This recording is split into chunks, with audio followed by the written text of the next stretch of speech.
Bueno, ¿cómo están? Ese es nuestro quinto capítulo del ciclo que hemos llamado Pareja. Hemos tenido 4 capítulos en donde hemos tocado diferentes temas que esperamos haya sido del interés de todos ustedes, desde la pareja en el momento del noviazgo hasta una pareja que tiene hijos. A continuación vamos a tener una serie de capítulos en donde vamos a hablar de algunas condiciones, características o llamémoslo síntomas en la vida de pareja, aspectos en la vida de la pareja que generalmente generan una fractura o generan tal nivel de malestar que se convierte en un altísimo riesgo para una crisis de pareja y para que la relación llegue a término, ¿sí? Para que la relación se acabe y generalmente en malos términos además. Vamos a tocar hoy un tema que es de gran importancia. En mi experiencia como terapeuta, desafortunadamente lo tengo que ver todos los días. Uno creería que no, uno creería que ese es un tema que pasa solamente a algunas personas, que pasa solamente en unos estratos, que pasa solamente a un tipo de gente, pero realmente el tema que vamos a tocar hoy nos tiene que ver con todos nosotros y no discrimina ni edad, ni raza, ni religión, ni estrato socioeconómico, ni nada por el estilo. Tiene que ver con la violencia de género en el matrimonio. Ese es un tema que, como les decía, es el pan de cada día en mi consultorio y en el de muchos colegas, pero es un tema que es particular, es curioso, porque no es un tema del que se hable demasiado. Es una característica de la violencia de género. Parece que pasara solamente de las puertas hacia adentro. Claro, de eso no se habla porque es vergonzoso, porque deteriora la imagen del hombre. Y hoy vamos a hablar de violencia de género hacia la mujer. Claro, también hay violencia de género hacia el hombre, pero vamos a hablar de la más común, de la más cotidiana, que es la violencia de género hacia la mujer. Y tendríamos que decir varias cosas para arrancar. Uno, es que este no es un tema excepcional, no es una situación excepcional, es mucho más común de lo que se cree. La Organización Mundial de la Salud hace una investigación y dice, mire, en el último año, o sea, en los últimos 12 meses, las parejas entrevistadas o las mujeres entrevistadas en una investigación sobre violencia de género, al menos entre el 20 y el 75% de esas mujeres han sufrido algún tipo de violencia, sea violencia física, violencia sexual o violencia psicológica. O sea que eso es un montón de gente. Claro, el dato es demasiado amplio, el dato es entre el 20 y el 75%, pero podríamos decir, pues haciendo un promedio, que al menos la mitad de las mujeres entrevistadas han sufrido algún tipo de violencia de género. ¿Y con cuáles características o conductas? Insultos, humillaciones, intimidación.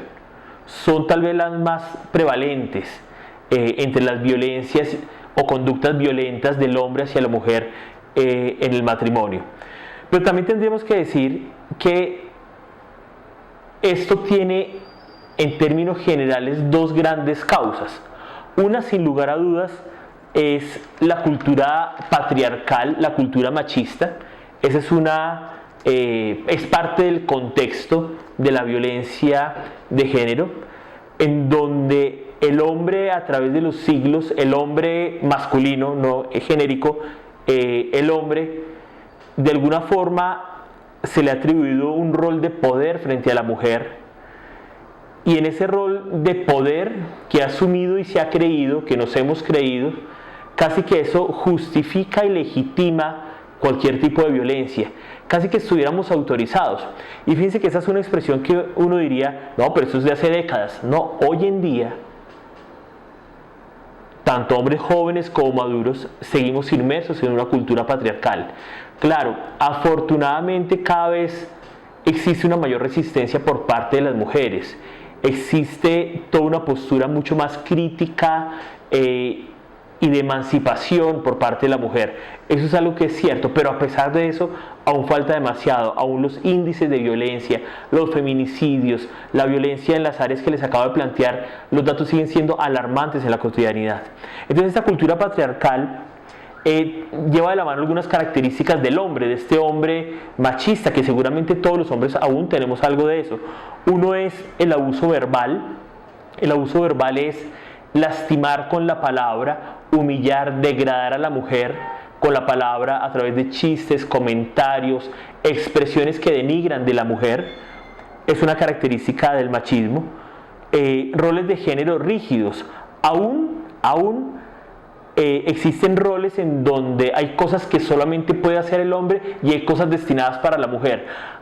Aunque la mujer ha entrado en espacios en donde hace unas décadas eran impensables, aún sigue habiendo clara discriminación de la mujer en diferentes roles de la vida política, de la vida social como tal, en la cultura. Entonces, en ese sentido, los roles aún siguen siendo rígidos y hace parte de la cultura patriarcal. Hay cosas que son solamente del hombre, hay cosas que las mujeres hacen y hay cosas que no pueden hacer. Eso hace parte del escenario de la violencia contra la mujer. Las mujeres no pueden opinar. Frente a un hombre machista, en una cultura patriarcal, la mujer debe guardar silencio, debe callar, ¿sí? No puede decir nada. Y saben que es algo muy interesante que yo veo aquí en consulta. Veo hombres que sin ningún problema le dicen a la esposa, a la mujer le dicen: cállate, todavía no hables. O ven, no digas idioteces, estoy hablando yo.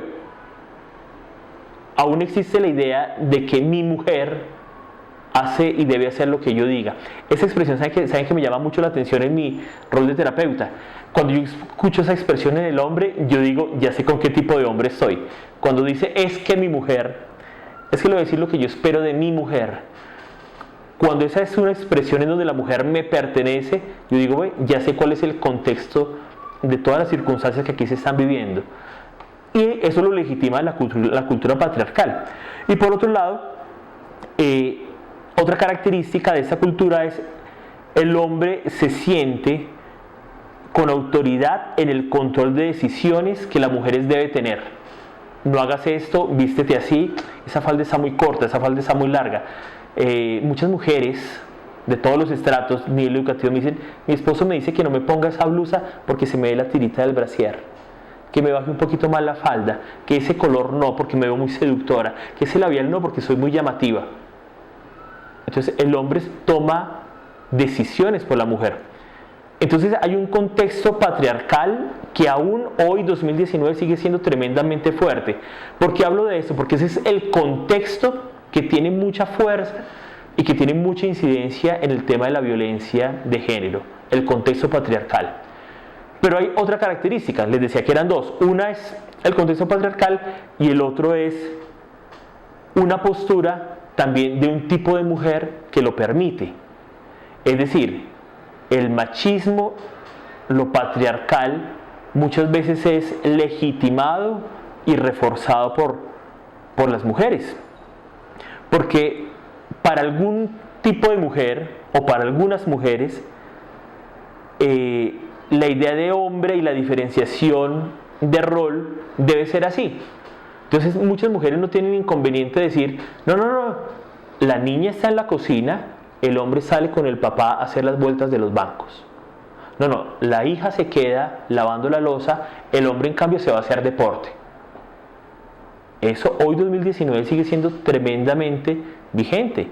Es decir, hay alrededor del género una serie de creencias y valores que hacen que muchas mujeres de manera crítica los asuman, y no sé si esté bien o mal, pero de alguna manera los permiten y los legitiman. Pero eso tiene mucha fuerza y mucha incidencia en la violencia, porque ese es el contexto. Es decir, de la mano de este tipo de expresiones está la idea de que el hombre tiene poder sobre la mujer, o que al hombre es permitido algunas cosas que a la mujer no.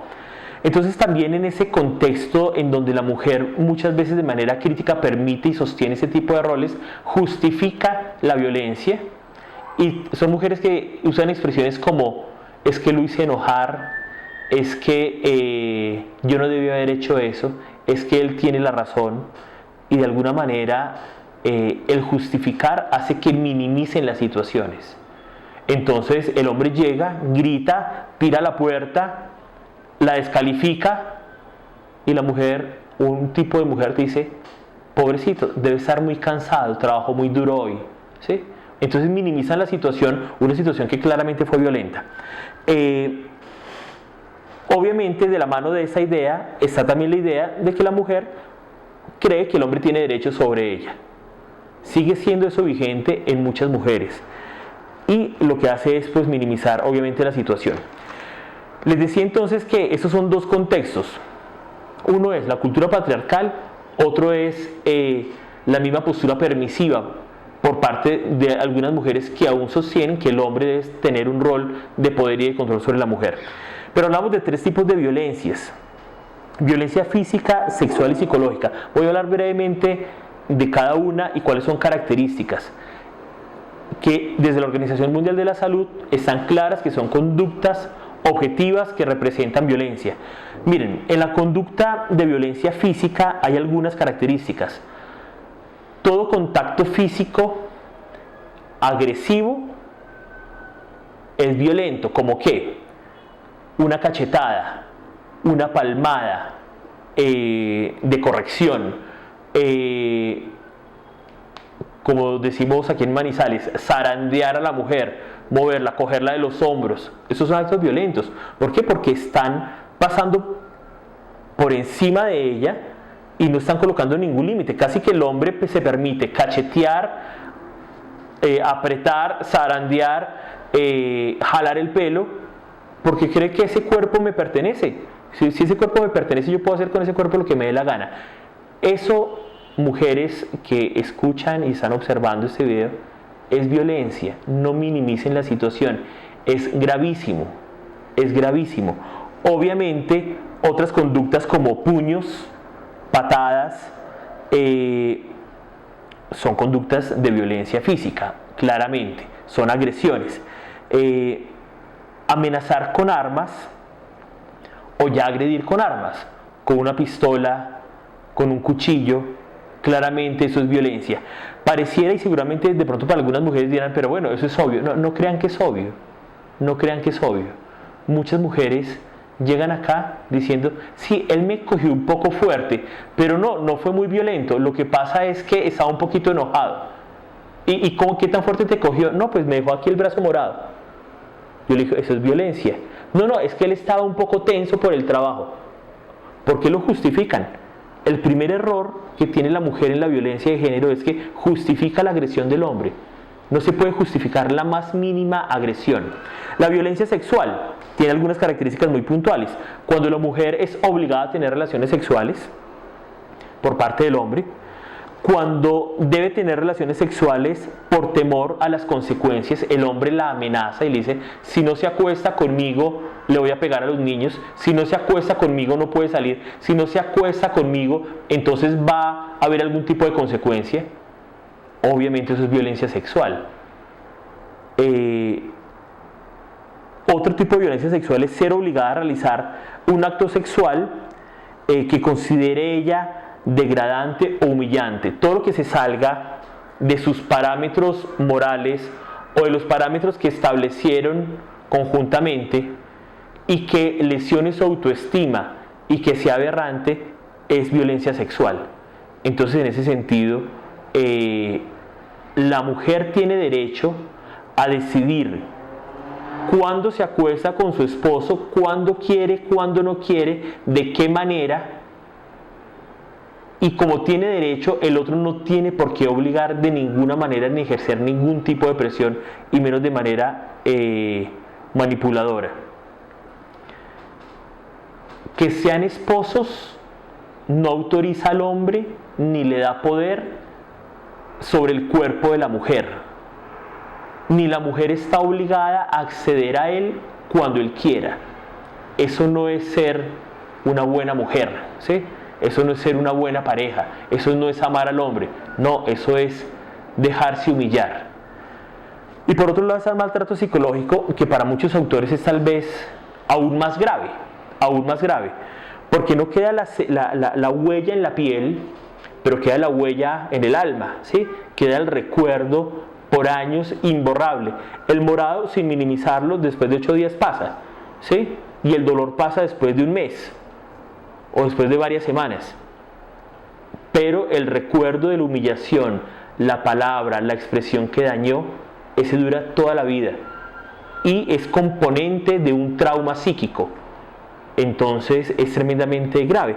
¿Qué características habría de maltrato psicológico? Ser insultada, hacerla sentir mal sobre ella misma, sobre sus características, por ser diferente a él. Pasa mucho en las mujeres, en las parejas en donde hay una diferencia cultural, donde hay una diferencia socioeducativa, donde hay una diferencia de estrato socioeconómico. En ese sentido, la violencia psicológica cobra muchísima fuerza en esas áreas puntualmente. Cuando la mujer es humillada delante de otras personas, cuando es intimidada o asustada a propósito, cuando es menospreciada, son características del maltrato psicológico, y ni qué decir, digamos, de conductas celotípicas por parte del hombre. Y existen, por otro lado, algunas características que son factores protectores. Solamente me voy a referir a 2 o 3. Es decir, un factor protector es todo aquello, conductas que disminuyen la probabilidad de que una situación se repita o se genere.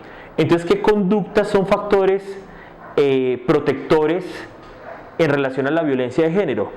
Uno es la autonomía de la mujer. Entre más autónoma sea económicamente, entre más autónoma sea en relación a que no genere una dependencia emocional hacia el otro, hacia el hombre, eso es un factor protector. ¿En qué sentido? Que no hay una manera en que el hombre logre manipular a la mujer. Parte de la violencia psicológica, física, se da en mujeres que son dependientes tanto económicamente como psicológicamente de su pareja.